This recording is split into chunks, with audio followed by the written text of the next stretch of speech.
Hey, everybody, I'm April Woodard, and for the last 4 weeks, I've been producing Conversations in Chaos, trying to wrap my head around what's been going on in our world, from COVID-19 to the heinous murder of George Floyd and Rayshard Brooks, and the more than 20 days of protests. And we've explored mental health, we've talked about race and unrest, law and disorder, and tonight, I wanted to get a different perspective. This is Conversations in Chaos, one-on-one with Marlon Wayans.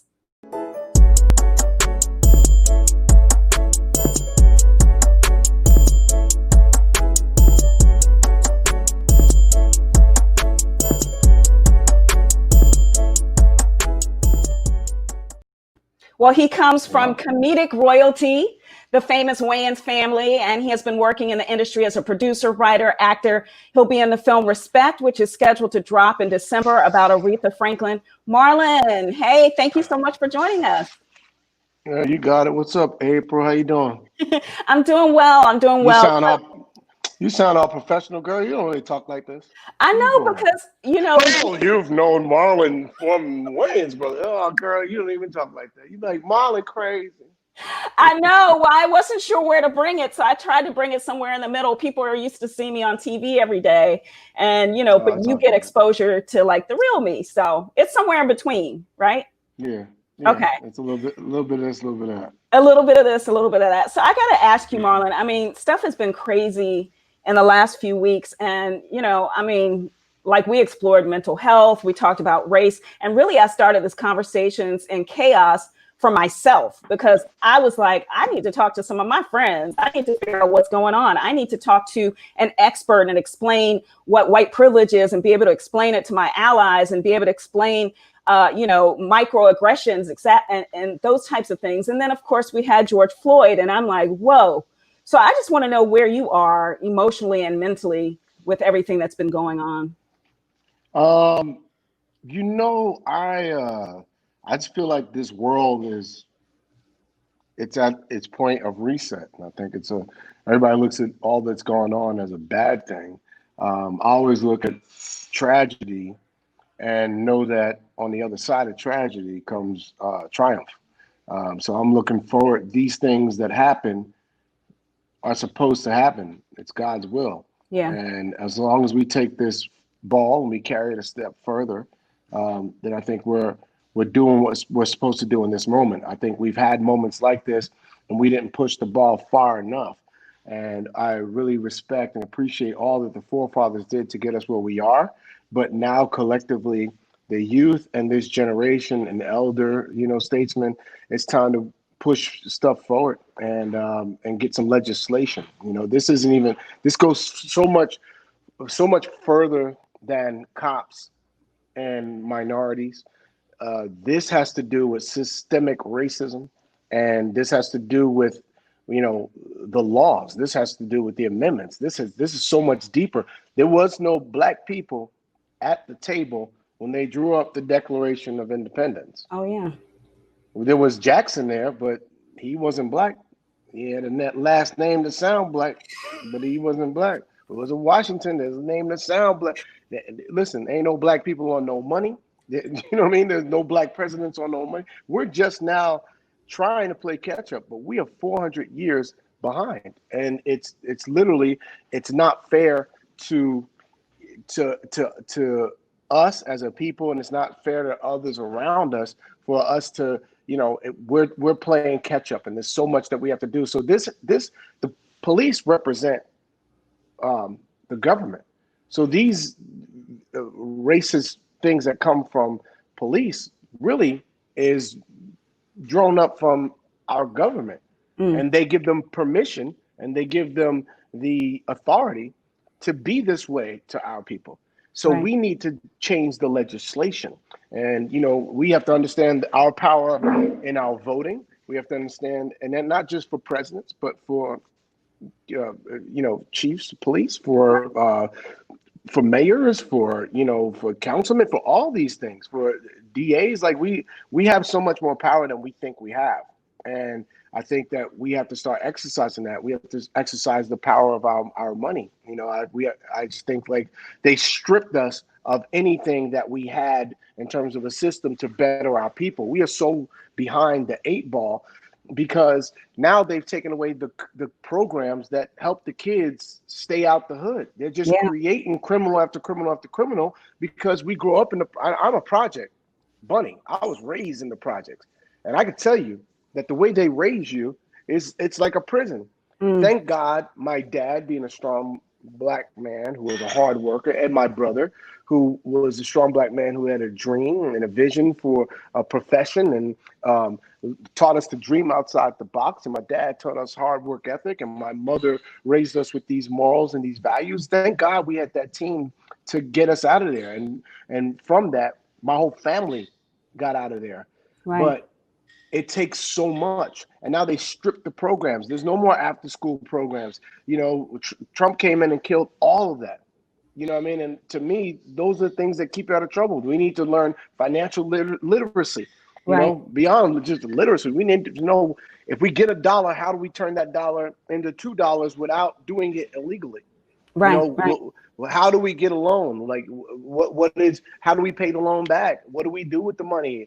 Like, when you buy real estate, how do I take money out of my house to go buy another property? It could be, there's so much that we need to learn that we don't know, but because we're playing catch up. Yeah. And we're working hard and doing manual labor. But now that you're making money, what do we do with the money? So it's a whole mentality, philosophy that goes in to just trying to, to become equals. And I think that, this next regime, this regime ain't going to do it. Yeah. They're not going to do it. And I'm not saying that I'm talking to a brick wall. I'm willing to put on a suit and go with, a 500 of my brothers and sisters in this industry and other industries to go sit down in Washington face to face with this administration and look for some change.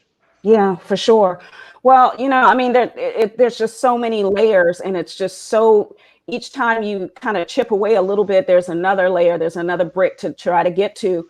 And I want to redirect a little bit to what's been going on in the news lately. Yesterday in Atlanta, of course, the police officer Garrett Ralph, who shot Rayshard Brooks, was charged with 11 criminal charges of felony murder. He also kicked him after he shot him.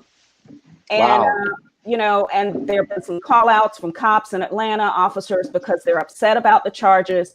According to the prosecutor, the second officer, Devin Brosman, stood on Brooks' shoulder after he was shot. They try to say that it was because he had a concussion. So, and then we found out that Ralph's record, the officer who shot Brooks, said that he had a use of firearms disciplinary action in 2016. And then there was another hit on his record regarding gun use in 2015 with no disciplinary action. Are you surprised at all hearing all of this information that's coming forth now? No, It's not surprising because you understand, like, America is, this is all based on checks and balances. And there is no check and balance system when it comes to police. Police need to be policed. They need a check and balance system. You can't just give somebody a gun and give them unilateral authority and expect them to behave right and be morally correct. They're not going to do that. They need to be checked. They need to, there need to be somebody that goes, hey, what's going on here? Police need to be policed. And that's the reality of it. And the DAs is their buddies. And, and look, I'm not going to wage a war against police because this goes beyond police. This is systemic racism. This has to do with our government. It goes beyond the police. The police only represent what the government and the lawmakers will them to do. Yeah. So that's what we need to attack. We need to, and it's like, I know cops. Like, I have a lot of friends that are cops. Not every cop is a racist cop. Not every cop is a bad cop. My friend is a chief of police in New York. He's a brother, Jeff Madry. I grew up with Jeff. I've known Jeff since I was 14 years old. He's a great dude. Puts out a lot of fires. That he was just on CNN for the work he was doing to dismantle when things was getting a little hot. He found a peaceful solution. So, and understand, sometimes when you call on them and they come to your aid. I've had other cops that come to my aid when things have happened. Sergeant Jeff Bishop and LAPD. They're not all bad. There's a bad there's bad cops, there's bad white people, there's bad black people, Oh yeah. there's a bad person in every uniform and every skin color. There's bad soldiers. So what I don't want to do is become racist myself. Mm-hmm. But I do think it's important that when it comes to giving people authority, that we check the morale of that, the moralities of that person. I think the test needs to be harder. We really need to test these people a lot more strenuously than we have. You can't just put a uniform on somebody, give them a gun, and expect them not to be the person that they are. It needs to be a longer process. And in the meantime, I think, like, for me, I just think, it's bigger than police, man. This is government. We were brought here as slaves, and we are not a part of any law that's ever been made. They've never been made in our favor. There's been a Mm-hmm. few, and it's time that we rewrite this Constitution because it doesn't service us. Right, right. For sure. I want to get to some questions because people are asking questions while we're talking. Marlon, Lori B says, Mr. Wayans, I agree with the fact that we're continually playing catch up. How do you overcome this type of obstacle and help teach your community the things that you've learned? Well, I think it starts with individuals. You can't.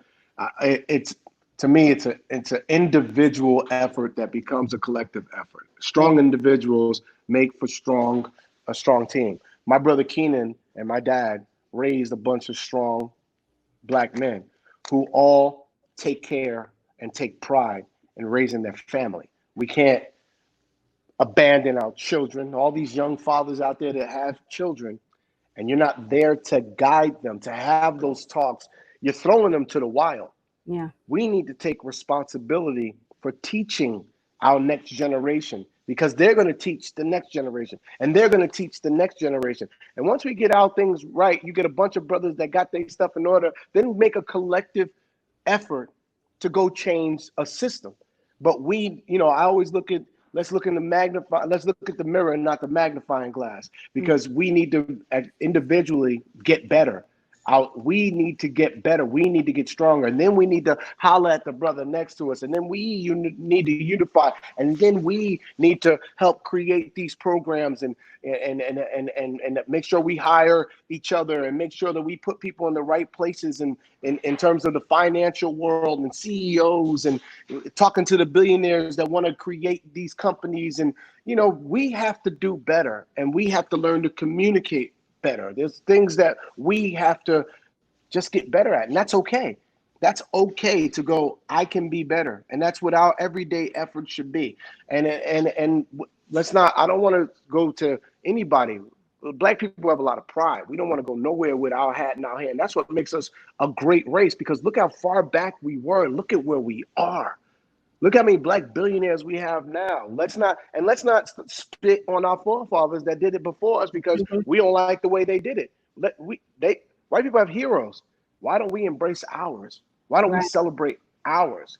That's what we need to do more of. We all busy 4th of July cracking fireworks. Hey man, what about Juneteenth? Right. That's Tomorrow. what we need to celebrate. Tomorrow. Yes, that's what we need to celebrate. We need to wear all black and throw some fireworks and enjoy ourselves and really appreciate that day, because all these brothers out here celebrating 4th of July. Yeah, America was free, but we were still slaves. That's right. That's right. So are you doing anything for tomorrow? Are you doing anything for Juneteenth? Oh, I'm partying. I'm calling Terrence, and we're going to throw an all black party. You're talking about Terrence J? Oh, that guy, yeah. Okay, y'all are still friends. Yeah, we still friends. He just, here's the thing. I told him, I said, man, you stepped on a landmine. It was like watching Bugs Bunny and Daffy Duck doing rabbit season, duck season. Rabbit season, duck season. No, duck season. Pow! And he shot his beak off. Yeah. It's like, look, he was a little faded. And it's just like, and I get what he was saying. He's trying to be funny. But when it came to that, it's just like, whoa, it's the tribe. You know what I mean? It's like, my man, but that's the tribe. And there's no way you stepped in quicksand. There's no way to get out. So I drove I drove to his house because it was all in jest. It's just that he didn't find the funny in it. He's not a comedian. I could say certain things like that. Me Right. and him could say the same thing. And me and my boy Omar Epps, we went to college, high school together. Omar could say something that's so offensive. If I said the same thing, people laugh and Marlon crazy because I'm a comedian by Right. trade. So I know how to do it and make everybody laugh. Right. But when you're not, familiar with the territory, you step on a landmine, bow, you blow your beak off. But Right. yes, we're still friends, and we actually thought of a great podcast. We're going to spin it into a podcast for the two of us. Okay, good. Well, for people who don't know what we're talking about, we kind of got off topic. Look it up, Google it. Terrence J, who I used to work with at BT. So please tell him I said hello. And That's my man. I saw him yesterday. Please now, tell him I've been trying to get him. He stood me up for dinner, but I saw him yesterday at a party. I'm trying to get him to talk to my students at Hampton University. So pick up the phone. Okay, so let's get back on. Absolutely. After he talks to the Howard. Okay. I'm joking. All family. Okay, HBCU, so all one family. One of the real HU, ready? The real HU is. You know what? See, we said we weren't going to go there. The real HU is not Howard. It's not Hampton. The real HU is HBCUs. Those are the real ones. Perfect. Okay, I'm taking a question from an HU student who says, "How do you keep people from being angry and hurt?" She says that a lot of her peers have so much anger and hurt built up, and it's definitely taking a toll on their mental state. You got to remember, these kids left school in March. They just went back to get their stuff like a week ago. I think, for me, I think it's a rewiring of self. Like, I never look at my worst moment as my worst moment. I look at it as the beginning of my best moment. So instead of being hurt, I try to take my pain, take my anger, take my frustration, and I try to do something creative with that energy. It's all energy. The amount of energy it takes for you to break a glass and steal a Gucci bag is the same amount of energy it would take for you to write a letter to Washington. It's the same amount it takes you to loot. You could do the same thing in March, just a lot slower, and it's a lot more, much more of a stronger message. You as the youth, you guys have so much power, but it's about being peaceful. Don't let them look at us like we're animals because you're killing the message. And that's what they're putting carrots out there. Don't take the carrots. I know you're angry. I know you're hurt. But see, when I was 19, I might have done that. But I'm a 47-year-old grown-ass man. And I sit there and I have 2 children. And I try to tell them, it's about peaceful protest. That's the thing that got things done. If you look at what Martin and Malcolm and those brothers did, it was the peaceful protest. It was not the riots that got things changed. It was the peaceful protest. It was the marching. It was the love that we put out, that we got some love back. So let's continue that march. Let's take the baton. Let's take it a step forward, because this generation is so much more articulate than I can ever be. You guys are so much more creative. You have so much more things at your hands that you understand. This is your world to inherit. So do something with it. Be a part of change, but be a part of change the right way. Okay. Be effective. I'm going to push back a little bit, Marlon. As a journalist, I do not condone violence. But I have heard people say that during the civil rights movement, it wasn't until people started seeing children hurt, those 4 little girls, and they started seeing the hoses and the dogs on African Americans, when they started seeing the violence, that people actually stood up and started paying attention. So what do you say to people who are like, well, we can march all day and hold up our arms and make noise, but it isn't until somebody's building is messed up that people start paying attention and saying, oh, well, let's get rid of Aunt Jemima, or let's get rid of Uncle Ben, or let's start changing legislation. It wasn't when the buildings. I'm just saying some people will push back. It wasn't when the buildings got messed up. When we watched a man sit on another man's neck with his knee for 9 minutes and 46 seconds, that changed the world. Now we have phones. When we watch a brother taking a nap at Wendy's because he's too drunk to drive, trying to be responsible, gets pulled over by cops, and he's respectful to the police officers. They could have took that man home. Everybody knows they could have took that man home. They could have let him run away and came and got him the next day. There's so many other, you didn't have to take that man from his family.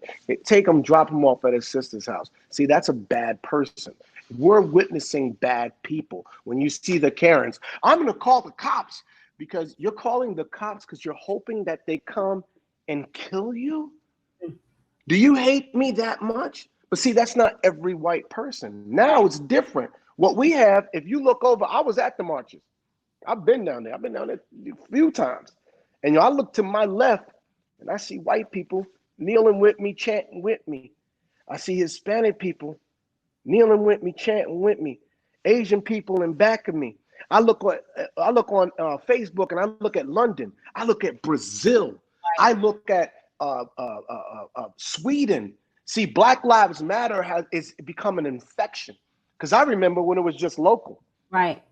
Yeah. So now we're making the noise. And the more hate that we show and it becomes viral, the more noise it makes, that makes the pressure come on these lawmakers to start, and these companies to start doing something different.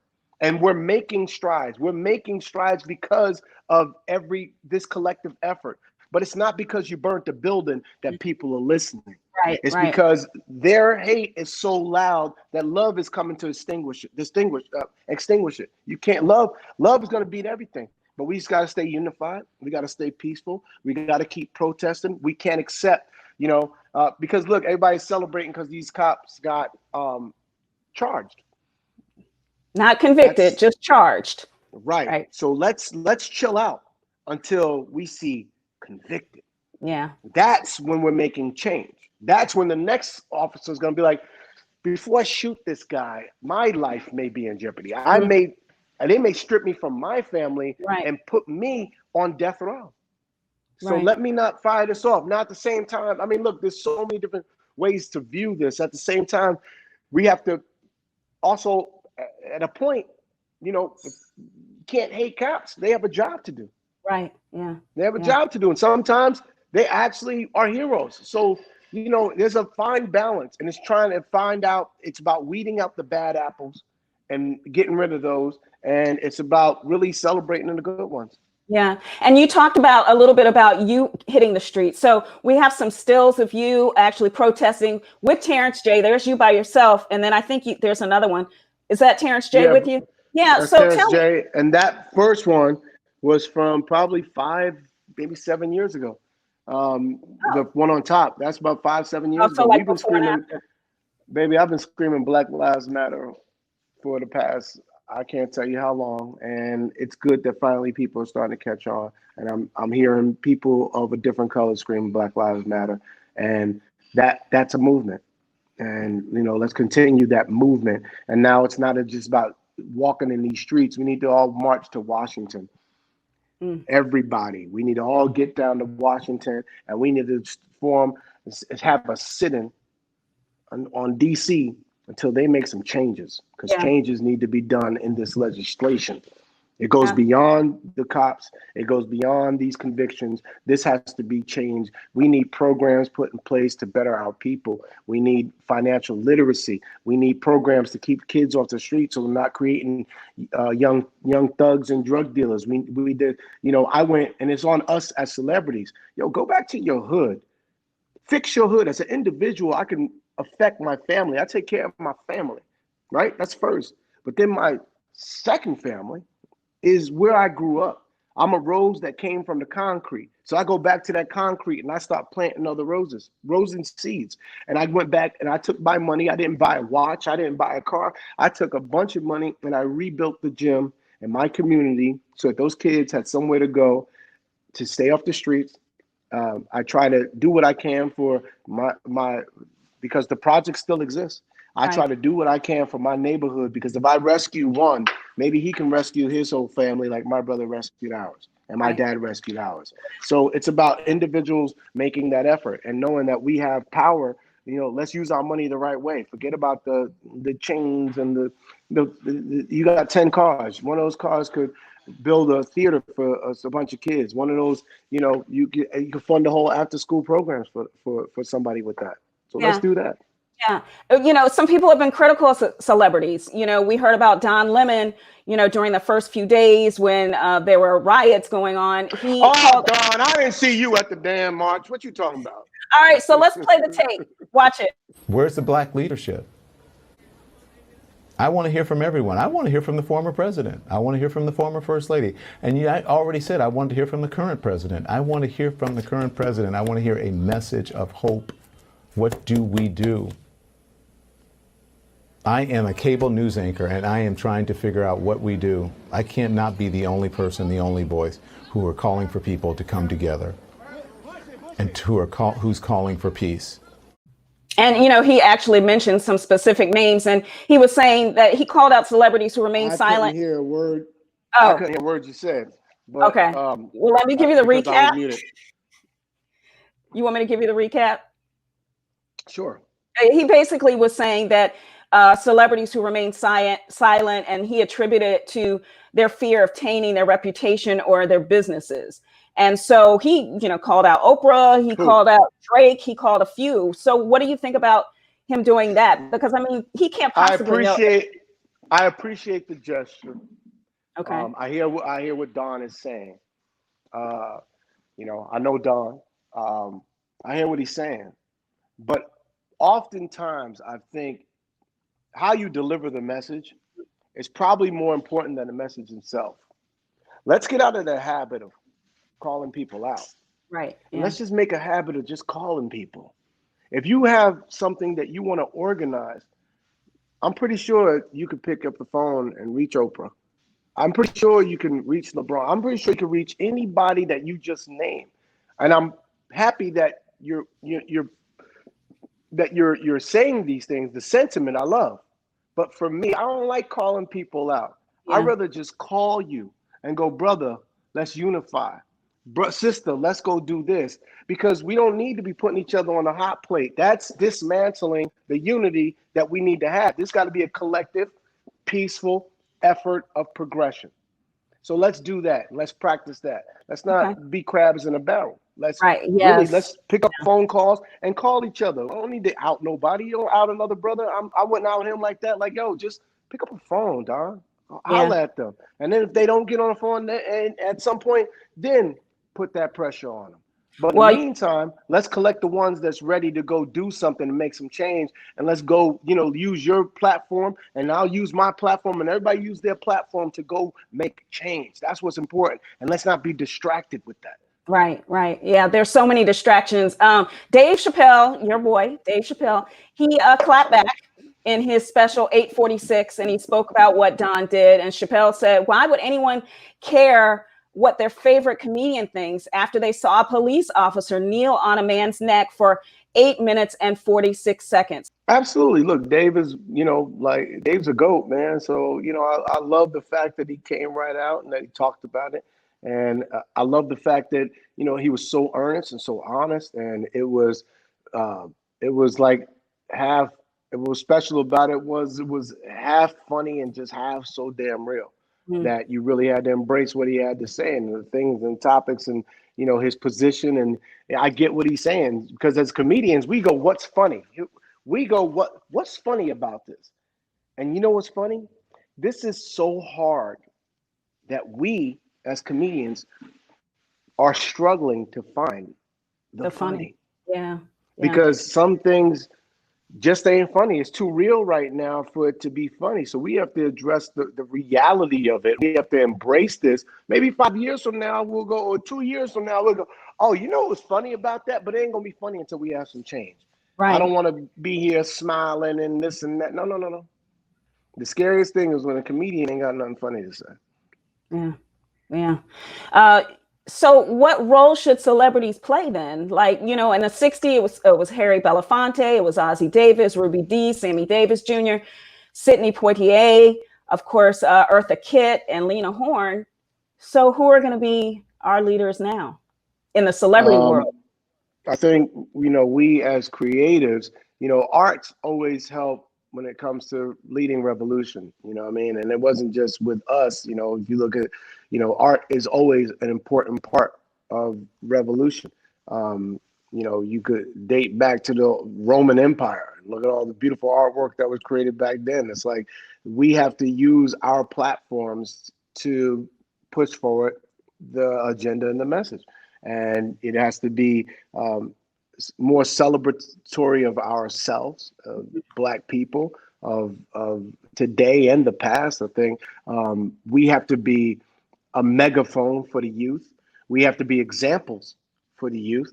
You know, they may want to riot. We have to help them channel their energy into a place that can be effective, like a laser beam. Don't just be a light that's distracting. Take that light and become a laser. What's our objective? To make change. We want, you know, some legislation. We want the system to change. So that's what our efforts are going to be toward. And I am going to be a megaphone and a representative for you, because, hey, it may be hard for you to go sit down with the Bidens and the Trumps of the world, but it's not hard for me and 100 other brothers like me to knock and go, hey, can I holler at you for a second? Can I get your ear?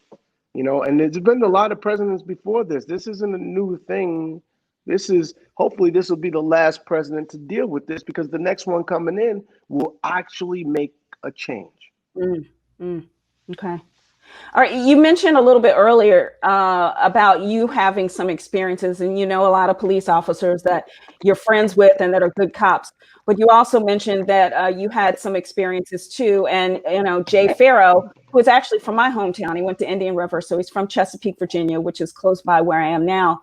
He talked about his experience where he was jogging in LA and then guns blazing pointed at his head. They Jay's a mistook him. friend. Jay's a friend. Let's take a look. Let's take a look at the clip, and then we'll come on the other side. I literally could have been George Floyd. We, as a country, can't breathe anymore. And we are tired. We are sick, and we are tired of it. I can't breathe!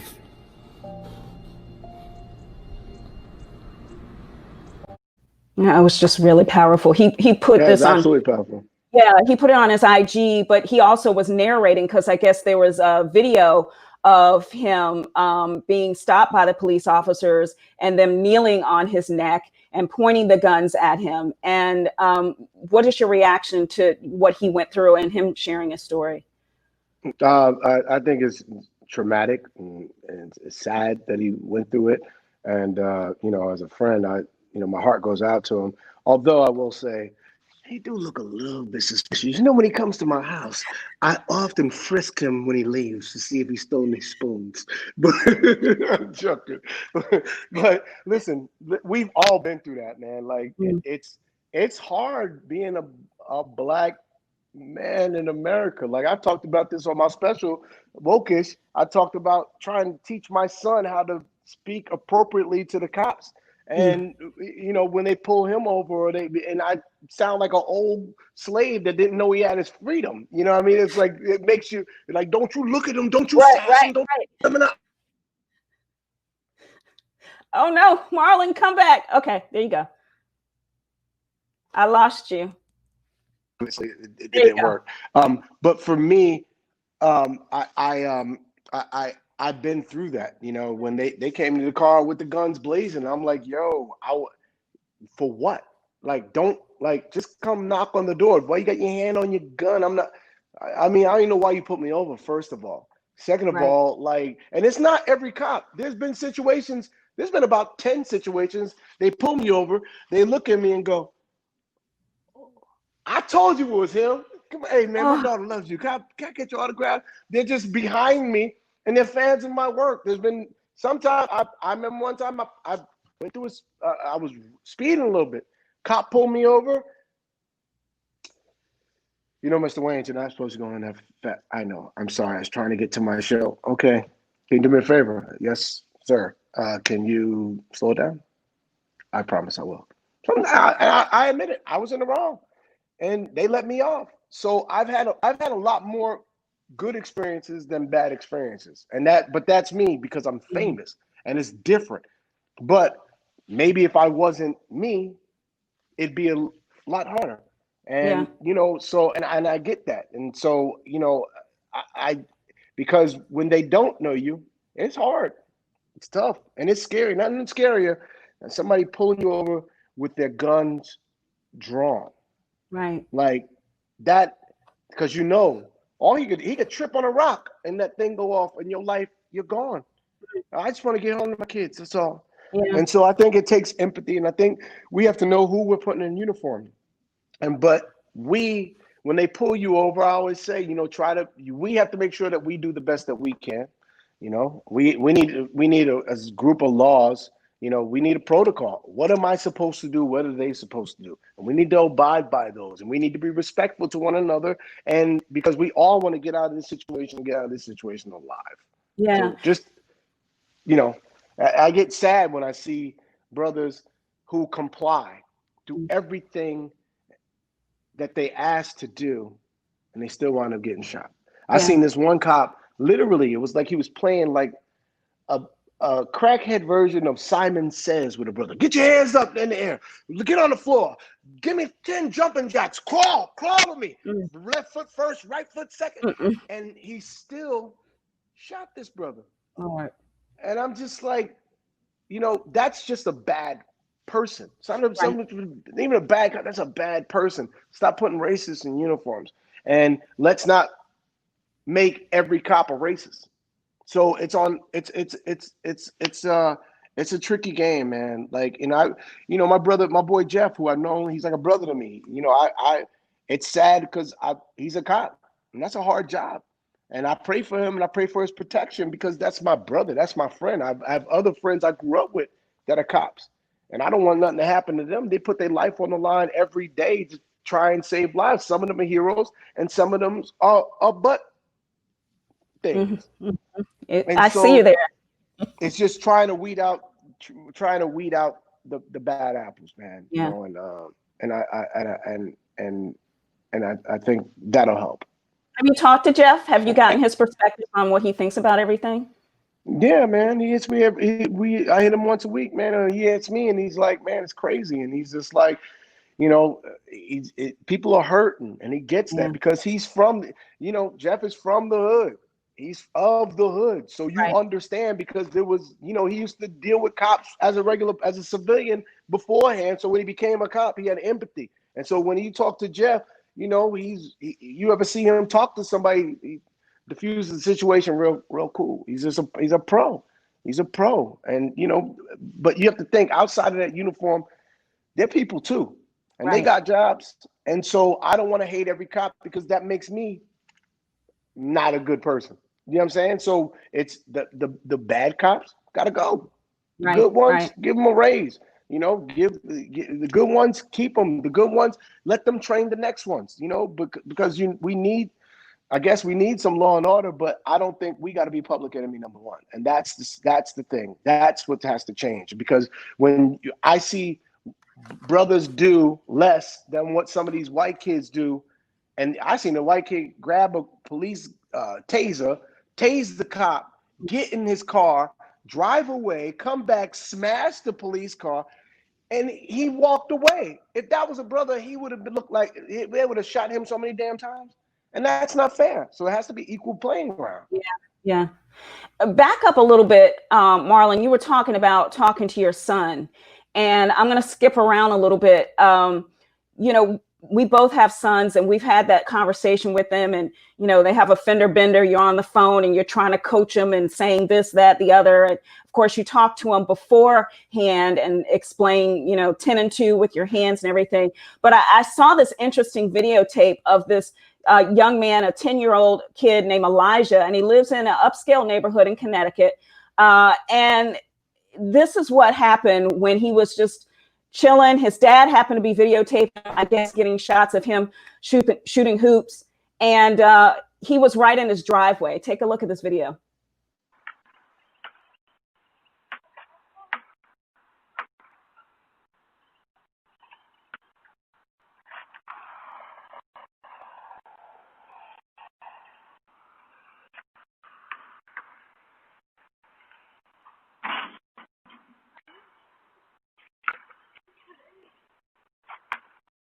Could you see it, Marlon?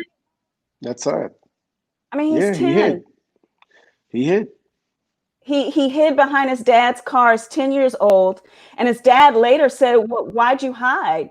And he said, because the cop car went by and it was the police who killed George Floyd. And this is a kid, it's very sheltered. They don't let him see everything on TV. 10 years old in his driveway doing nothing wrong. Yeah. It's scary. My kids fear them too, and they're 18 and 20. But I always say, try to be, and this is just as a human, try to listen, try to be a good communicator, try to be respectful. It's all about communication. Don't let it frustrate you, because in anger, all you're going to do, you can either diffuse the situation or you can escalate it. Try to diffuse situations, because it's not an argument when one person is, you make sure your conduct is as good as it can be, and that's the best protection that you can have right now, is to make sure that your conduct, that your paperwork, that hey man, that you obeyed the laws, and then that comes back on him and he got to be reviewed, but for you to, and hey Siri, they have this app, the shortcut app. Hey, you go, hey Siri, I'm being pulled over, and Siri will videotape you being pulled over. And then you can send that to the captain. And until we get other protocols put in place, it's a damn shame. And it's sad, because there was a point in life where kids wanted to be cops. It was like, that was your neighborhood hero. See, that's what they did with us back in the day. I grew up in the projects, but we had links to the 10th precinct. The 10th precinct would give the kids Christmas. We didn't have money for Christmas. They would give us a big Christmas thing, and they were involved in the community. I knew the cops by first name. They knew me. If I got in trouble or whatever, or they pull me. Don't hang with that bunch. That's okay. Like, that's what we need. We need more community binding. You know what I mean? And we need to. There's so much that needs to go on, man. So much, and but it's one thing at a time, and one individual at a time, and we really need some new laws put in place, because it's hurtful, man. It's hurtful. I've cried more about people I didn't know this year than people that I did know. Yeah. You know what I mean? I that George Floyd tape, I cried. The brother in Atlanta, I cried. And when are they gonna get George Zimmerman? Like, yeah, right. We let that one go. When are we gonna get him? When does he have to pay the piper? And Breonna Taylor, the young girl who was a nurse, who was helping people on the front lines of COVID in her own house. Yep. And, the defense is supposed to be stand your ground, which is what Zimmerman got away with, because the cops came in there without any badges. They were plain clothes. Search warrant, a knock search warrant. It's just crazy. It's just, things got to change. All right. I got to get to this, because are you still a Steelers fan? Do you still like football? Always. Still? Always. Don't worry. I wish good things on Russell. Don't worry. Oh, thank you. I appreciate it. By the way, you remember I tweeted about your nephew years ago, Russell Wilson, years ago, when you asked me to. You said, "Can you tweet about my nephew's in the draft?" And I tweeted. Russell may not remember it, but I was probably his first tweet. I remember it, and I appreciate that, because you were like, "Is he the truth?" I was like, "Of course he's the truth." From and I did it, and he's the truth. It's the truth. Okay, so let's get to this whole, Kaepernick thing. What did you think about Goodell's statement? I thought a little too late. I appreciate the gesture, but I always felt like he caved in to to that message that Cap was sending was an important message, and it wasn't about the flag. And that's what people have to understand. Like, if Black people didn't love America, we wouldn't be here. Right. Like, we love it more than anything, because we're the abused one in the relationship, yet we're still here after all the abuse. Yeah, we love this country. That's without saying. But there's not equality. And until there is, hey man, I'm gonna take a knee. Sing an anthem that I can be proud of, because this one does not represent me. All the brothers going to war for this country, I feel bad for, because they come back from war and they're treated like dirt. And that's not cool. and that happened in the Civil War, and that happened in the Vietnam War, and it's just sad, and that it has to stop. And I think Roger Goodell, I appreciate that, but every owner needs to allow those brothers to express and use that platform. They can throw as much money as they want, but there's nothing more powerful than watching people kneel because they don't because of what's happening to us as a people. No, I'm not going to put my hand on my chest and sing the national anthem until that means something for me. It doesn't. Right. So Well, I think all the owners, including I think the Cowboys owner Jerry's going to have to give in and let those brothers express what they need to express. Because outside those uniforms, they are people. The uniform that we wear is black skin. So I'm going to represent that before I represent silver and blue. And until we get the equal treatment, hey, find me, sue me. But I need this message to hit everybody. But this is not about the flag, and everybody knows it's not about the flag. People marching with us, they all know that's just something that people are throwing out there just as a diversion. But it's not. It's not. It's just a reason to be racist. This is nothing to do. This isn't a black and white issue. This is a black and green issue. It's a black and whatever suits they wear in Washington. That's what we need to attack. Yeah. That needs to change. The system needs to change, and we need to start grooming young. Like I look at the educational system. Public school versus private schools. We're not. It's supposed to be like if a race starts out and you're on the same starting line. It's not that way. A lot of these kids have head starts, and we're all the way back here. And our whole life we spend playing catch up. And it's imagine if we had equal footing. That's all. Yeah. And what I love about our people is we're very forgiving. We're very hopeful. Too forgiving though? Are we too forgiving? No. Okay. I think that's godlike, man. That's why we grow at the rapid pace that we grow at, because I think forgiving hearts are the strongest ones. And there's nothing wrong with that. That we've been through it and we're still here. And look at where we've come. Look how far we've come, and look how much further we need to be. There's no such thing. I've watched, parents forgive people for killing their child. And to me, that's the strongest, most godlike gesture ever. Because you can forgive, but I can't help the wrath that God's going to put on you. Right. Okay, doing a little preaching, Marlon. Okay, well, all right. I did that and I didn't curse, so you owe me some money. I owe you money. Okay, I'm not done yet. I still have some more questions. Can I take a sip of my? You talk a lot. Where's your husband? He got to do some talking here. You know what? Come get your wife. I got a couple more questions, Marlon. Come on. All right. I'm sleepy, girl. Stick with me. It's early in California. Okay, so Kaepernick. Now Goodell's saying, yeah, we'd love him to join the NFL, and there's some rumors that he might be going to the Chargers. Mm-hmm. What do you think? I think I think he should have been playing. I think there was a lot of quarterbacks out there that he could have replaced and done a much better job. I think, they blackballed that man, and that's not fair. And they try to make an example out of him. And you know what? Here's the beauty. Life is the greatest teacher. They all learned a valuable lesson. And, if they're smart, they put that brother in a jersey and let him do what he's going to do. Any final thoughts? Because you're tired. I think lead with love and just trust that love's going to happen, whether it's today, tomorrow. I look at what, all those brothers that lost their lives for, our civil rights.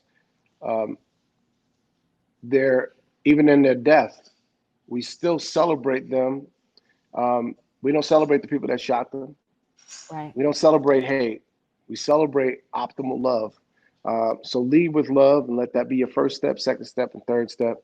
And in order to make change, let it be peaceful and let it be passionate and let it be creative. Allow yourself to be creative in these times and figure out how, as artists, as people, as politicians, we can all make things and right and make change. This is the longest conversation we've ever had. I It's never usually, talked this long to anybody.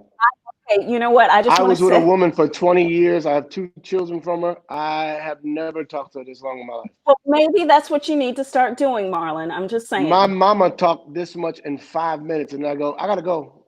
Okay. Well, I just want to say thank you so much. And you do have a You're good welcome. heart. We talked about your heart. You have a good heart. I wish you blessings in your career. I wish you good health. And I want to just thank you so much for answering my text and speaking with Thank me you. today and You're talking welcome. to all the Watch people that. out for Aretha Franklin's movie, the biopic Respect, comes out Christmas this year. And also look for the romantic lead in that one. I'm also the romantic lead in a movie directed by Sofia Coppola, starring Bill Murray and Rashida Jones, called On the Rocks, and that'll be out later this year A too. romantic lead. You're not the comedy. Look at No, you. Marlon Okay. trying to be somebody. Changing the game, girl. Changing the game. Why you think I got this beard? They got this beard and this low haircut for nothing? Look at you. All right. Well, thank you so much. Stay around because I want to say something to you. Just a quick one-on-one. Okay. Cool, but I All gotta, right, cool. I All right, gotta thank you pee. I guys so gotta much pee. for joining me. Remember to take the first step. You have to have the conversation. It's imperative that we talk about things even in the midst of chaos. I'm April Woodard, and thanks for watching.